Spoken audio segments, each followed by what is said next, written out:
Chapter 3 pair of linear equation exercise 3.3 एक number का पूरा हम लोग बना लिए थे। क्वेश्चन नंबर 2 को पहले हम समझेंगे इसे क्या कह रहा है। कहता है solve 2x + 3y = 11 and 2x - 4y = -24 and hence find the value of m for which y = mx + 3। यहाँ पर दो इक्वेशंस हमारा ये दिया हुआ है 2x + 3y = 11 और दूसरा है 2x - 4y = -24 and we have to find value of m, y = mx + 3 ये दिया हुआ है।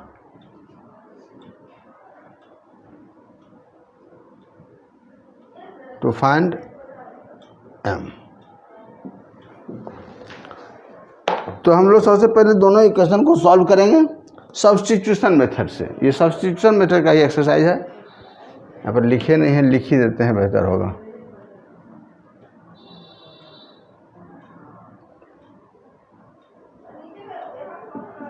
सब्स्टिट्यूशन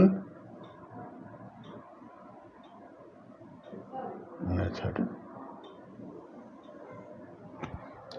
तो पहले दोनों इक्वेशन को उतारें। 2x + 3y = 11 ये हमारा इक्वेशन 1 हुआ और दूसरा 2x - 4y = -24 इक्वेशन 2। तो इक्वेशन 1 को ही लेते हैं, इससे x का वैल्यू y के टर्म में निकाल लें। फ्रॉम इक्वेशन 1 2x + 3y = 11 है। 3y = 11 - 2x, y = 11 - 2x/3। अब इस वैल्यू को दूसरे इक्वेशन में पुट करेंगे। Putting y = 11 - 2x/3 in equation 2। यहाँ पर जगह नहीं मिलेगा इसलिए हम लोग यहाँ ही आ जाते हैं, बेहतर होगा। पहले इक्वेशन लिख लेते हैं। 2x - 4y = -24 है। y का वैल्यू यहाँ बैठाएंगे तो 2x - 4 ऐसे लिखते हैं 4 × 11 - 2x/3। 4 मल्टीप्लाई ही है, 4 मल्टीप्लाई से लिख सकते हैं, कोई दिक्कत नहीं है। = -24 2x - 44 - 8x/3 = -24। एलसीएम लेकर के वर्क करेंगे।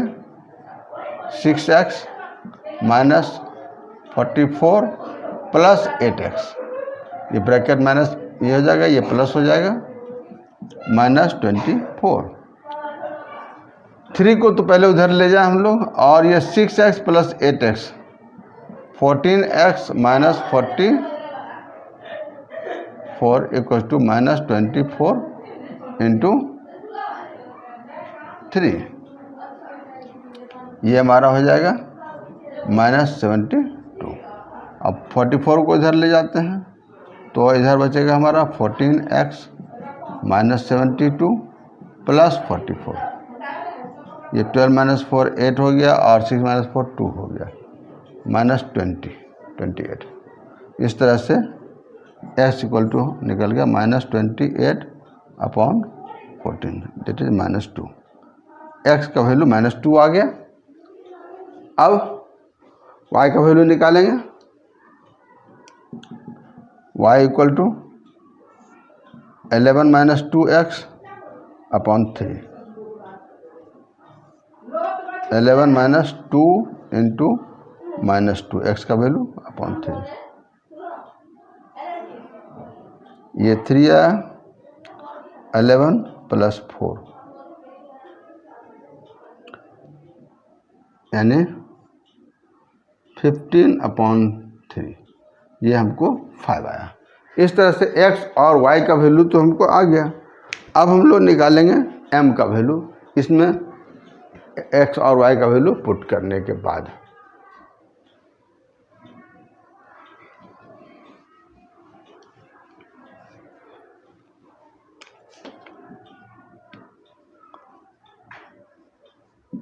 Putting x equal to -2 and y equal to 5 in y equal to mx + 3, तो यहाँ 5 लिखेंगे और m × -2 + 3, 3 को इधर ले आते हैं, 5 - 3 = -2m, ये 2 मिला और अपॉन -2 = m, therefore m = -1। यही हमारा आंसर है। पहले तो इस तरह से लिख देंगे, therefore x = -2, ये पूछ रहा है सॉल्व, y = 5 एंड m = -1, ये तीनों चीज़ पूछ रहा था। ये हमारा आंसर हो गया। अब क्वेश्चन नंबर 3 को हम लोग देखेंगे, इसमें क्या कह रहा है।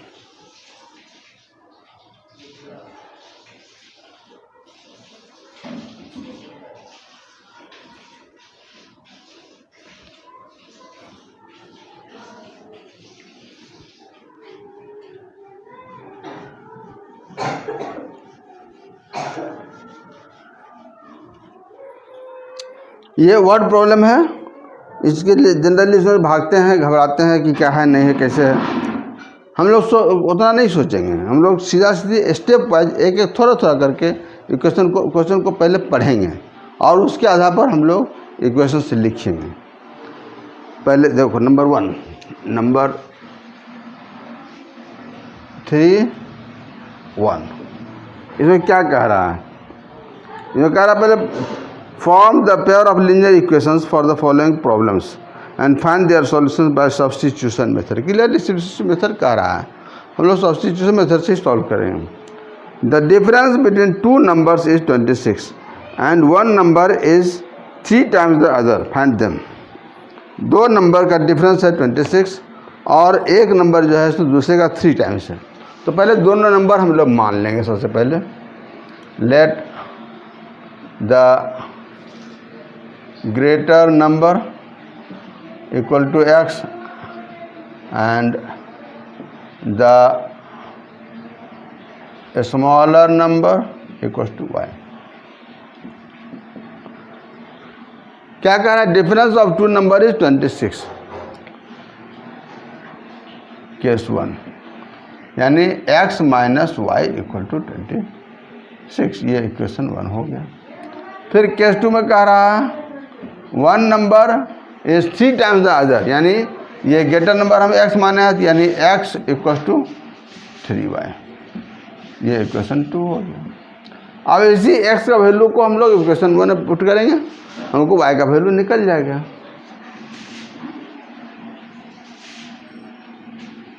Putting x = 3y in equation 1, x - y = है 26, x का वैल्यू 3y बैठा देंगे, 3y - y 26, यानी 2y = 26, y = 26/2, 13, y का वैल्यू 13 आ गया, x का वैल्यू निकाल लेंगे। therefore x = 3y है, यानी 3 × 13, 39, तो लिख देंगे। therefore the greater number equals to 39 and a smaller number equals to 13। ये स्टेटमेंट कंक्लूजन लिखना बहुत ही ज़रूरी है। अगर नहीं लिखेंगे इस पर भी मार्क्स कट जाएगा हमारा, इसका ध्यान रखते हैं।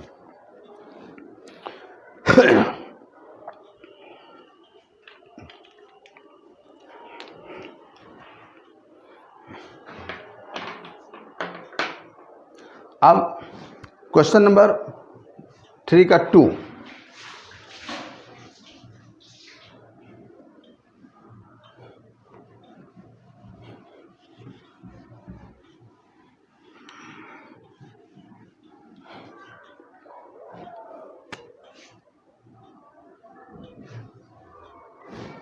इसमें क्या कह रहा है? The larger of to supplementary angles exceed the smaller by 18 degree, find them. To supplementary angle यानी दो एंगल जिसका सम 180 डिग्री होता है। तो हम लोग मान लेंगे let the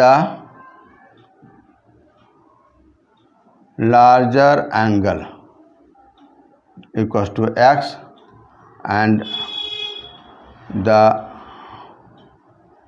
smaller angle equals to y. Case 1, सबसे पहला लार्ज सप्लीमेंट्री एंगल है तो यानी दोनों का सम 180 हो गया, x plus y equal to 180। ये हमारा इक्वेशन 1 हो गया। Case 2, larger angle is greater than smaller angle by यानी x minus y equals to 18, 26 degree, हाँ 18 डिग्री, ठीक तो है 18। हम लोग इससे x का वैल्यू निकाल लेते हैं। ये इक्वेशन 2 हो गया। तो x equals to 18 plus Y,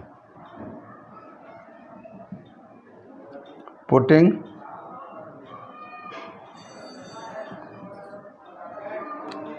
x equal to 18 plus y in equation 1।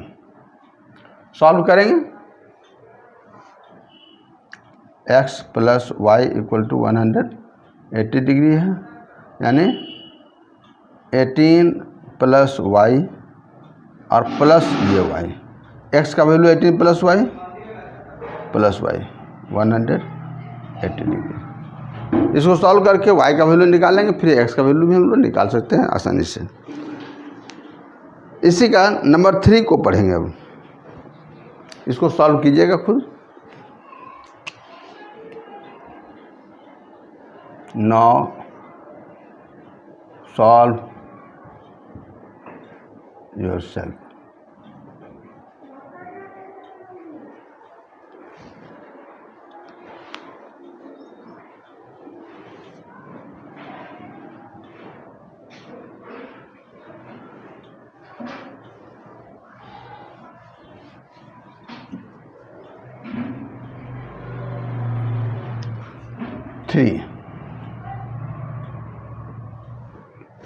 Three में क्या कह रहा है? The coach of a cricket team buys 7 bats and 6 balls for ₹3,800।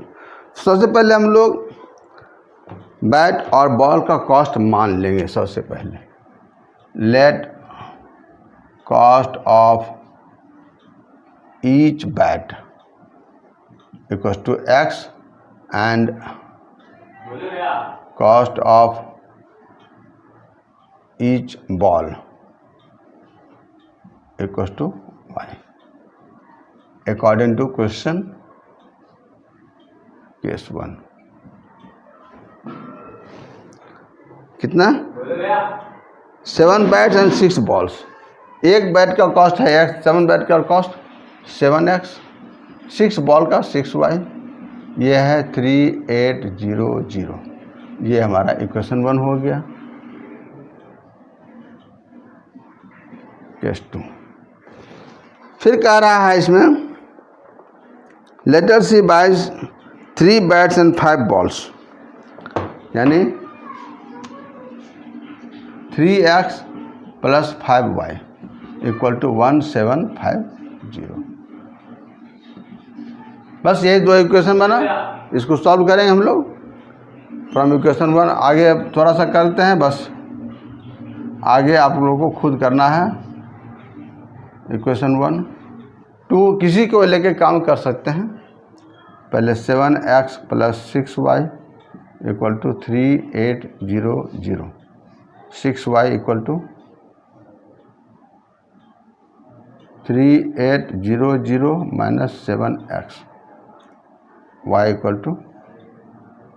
3800 - 7x / 7। अब इसी वैल्यू को हम लोग इक्वेशन 2 में पुट करेंगे, हमारा काम हो जाएगा।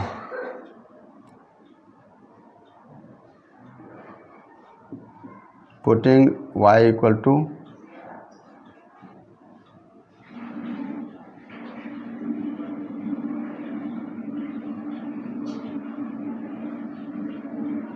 7 in equation 2।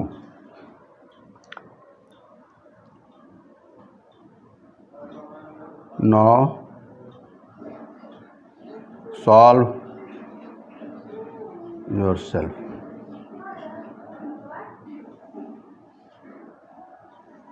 आगे काम आप लोग खुद कर सकते हैं। मेन है इक्वेशन लिखना। इक्वेशन जो लिखने के लिए आ गया तो हम सॉल्व आसानी से कर सकते हैं, जैसे हम लोग पहले सॉल्व किए हैं उसी तरह से।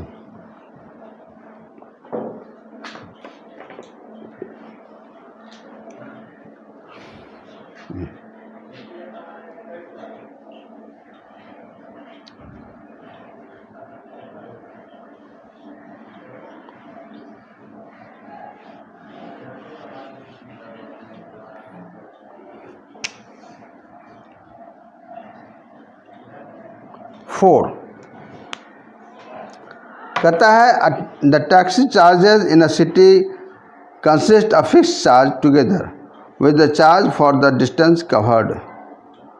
For a distance of 10 kilometre the charge paid is ₹105 and for a journey of 15 kilometer the charge paid is ₹155. Find what are the fixed charge and charge per kilometer. How much distance does a person have to pay for traveling a distance of 25? यहाँ पर दो question है। पहले case में तो कह रहा है कि फिक्स चार्ज टैक्सी पर ये जो भाड़ा जो टैक्सी लेते हैं तो उसका एक फिक्स चार्ज है, इतना रुपया हम लेंगे, चाहे 1 किलोमीटर जाइए या 10 किलोमीटर जाइए या 50 किलोमीटर जाइए, इतना रुपया लेंगे फिक्स चार्ज। और जितना किलोमीटर गए उसका अलग से भाड़ा लगेगा। तो हम लोग सबसे पहले मान लेंगे let the fixed charge equals to x and the charge per kilometer equals to y। ठीक है, अकॉर्डिंग टू केस 1 क्या कर रहा है, 10 किलोमीटर गया है तो 105 रुपीज़ लगा है, यानी x + 10y = 105। हमारा ये इक्वेशन 1 हो गया। और केस 2 x प्लस कितना है 15y, 15 किलोमीटर गया सेकंड केस में, y = 155। इक्वेशन 2 हो गया। अब इसी दोनों इक्वेशन को सॉल्व करेंगे, x और y का वैल्यू निकल जाएगा।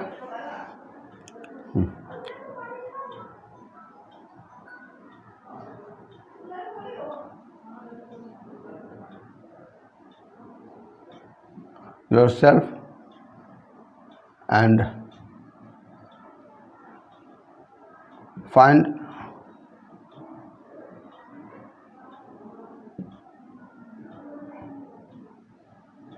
value of x and y। now ये निकालने के बाद फिर आपको एक और काम है, 25 किलोमीटर जाने के लिए कितना भाड़ा देना पड़ेगा। तो चार्ज फॉर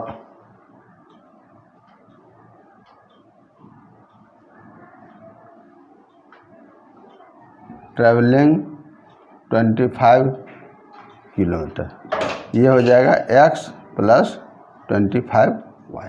इसी में हम लोग x का वैल्यू 25 इंटू वाई का वैल्यू फिर देंगे, ये निकालेंगे, यही हमारा वैल्यू आएगा। एक आंसर तुम्हारा इससे x और y का आ जाएगा, फिर ये निकलेगा। यही काम है इसमें।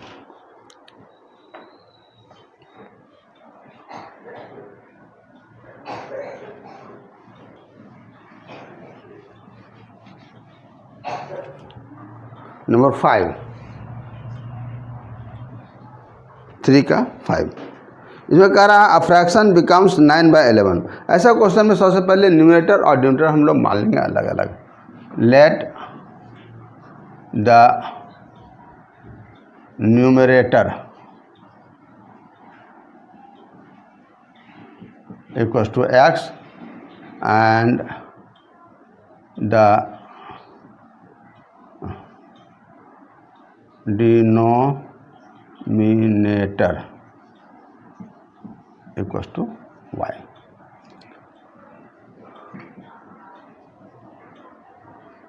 केस 1 क्या कह रहा है? कहता है a fraction becomes 9/11 if 2 is added to both numerator and denominator. Numerator और डिनोमिनेटर, इसके पहले थोड़ा सा लिख लेते हैं ये और भी। देयरफॉर द रिक्वायर्ड फ्रैक्शन, ये हो जाएगा हमारा x upon y according to question case 1। Numerator और डिनोमिनेटर दोनों में 2 ऐड करते हैं, यानी x plus 2 upon y plus 2, ये हो जाता है हमारा 9/11। इसको सिंप्लीफाई करें, x प्लस 2 और ये 9y प्लस 2 सॉल्व करते हैं, ये 11x प्लस 22 और ये 9y प्लस 18। 22 को उधर ले आते हैं, 9y को उधर ले आते हैं, यानी 11x minus 9y equal to 18 minus 22, यानी -4। 11x minus 9y equal to -4। ये हमारा इक्वेशन 1 हो गया। केस 2, केस 2 यहाँ ले आते हैं।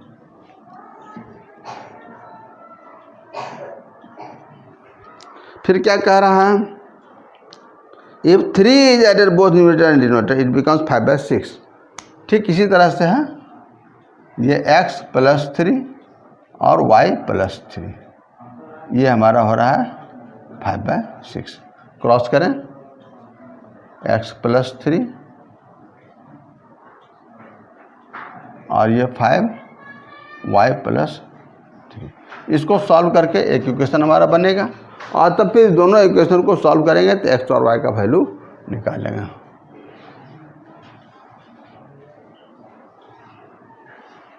Solve yourself and find the value of x and y, and then the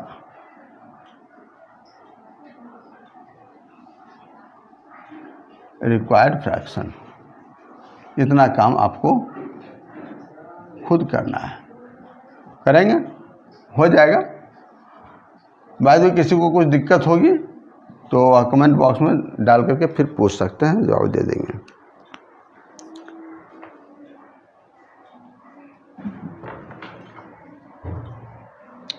इस एक्सरसाइज का लास्ट क्वेश्चन है।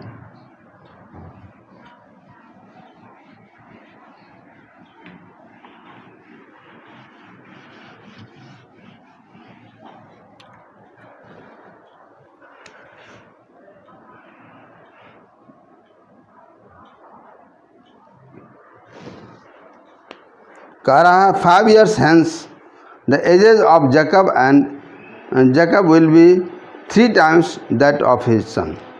तो पहले दोनों का एज पहले हम एक्स और वाई मान लेंगे। सबसे पहले let Jacobs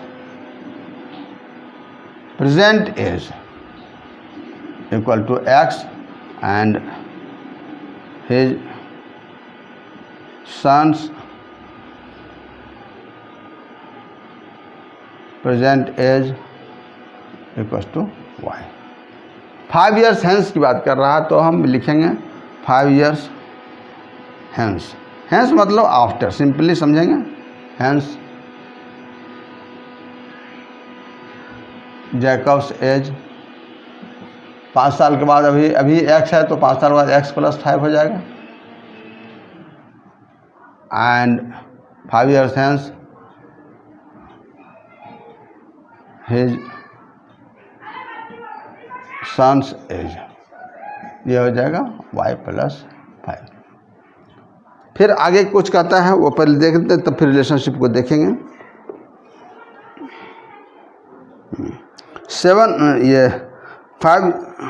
5 years ago Jacob's age was 7 times age of his son. 5 years ago, इसी तरह से 5 years ago Jacob's age equal to x minus 5, 5 साल पहले, and 5 years ago his son's age equal to y minus 5। According to question case 1 क्या कह रहा है? 5 years hence Jacob will be 3 times as old as his son. यानी ये x plus 5 जो है इसका 3 times ही, x plus 5 equal to 3y plus 5, यानी 3y plus 15 x plus 5 equal to, तो x minus 3y equal to 15 minus 5, यानी x minus 3y equal to 10। ये हमारा इक्वेशन 1 हो गया। फिर case 2, case 2 5 years ago, 5 years ago तो यानी ये x minus 5, Jacob was 7 times as old as his son, यानी 7 इंटू वाई माइनस 5। इसको सॉल्व कर लेते थोड़ा सा, तो इस तरह से x minus 7y equal to minus 35 plus 5, यानी x minus 7y equal to minus 30। ये इक्वेशन 2 होगा। इसको आप सॉल्व कर सकते हैं। Solve these equations and find x and y, and hence ages of the both।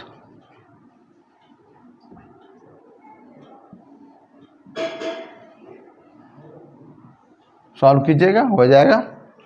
और देखिएगा अगर कहीं दिक्कत होगी फिर पूछ सकते हैं। जिनको ये समझ में आ रहा होगा, अच्छा लग रहा होगा, तो आप ज़रूर लाइक सब्सक्राइब कीजिएगा और अधिक से अधिक शेयर कीजिएगा। हाँ, एक बात और कहना था कि बाय द वे जो मेरे घर के पास हैं और पढ़ने ऑफलाइन में पढ़ना चाहते हैं तो वो भी कांटेक्ट कर सकते हैं, और ऑनलाइन पढ़ने के इच्छुक भी कांटेक्ट कर सकते हैं। कमेंट बॉक्स में डालेंगे, हम उनसे बात कर लेंगे, फिर नंबर अपना दे देंगे, बात कर लेंगे। ठीक है।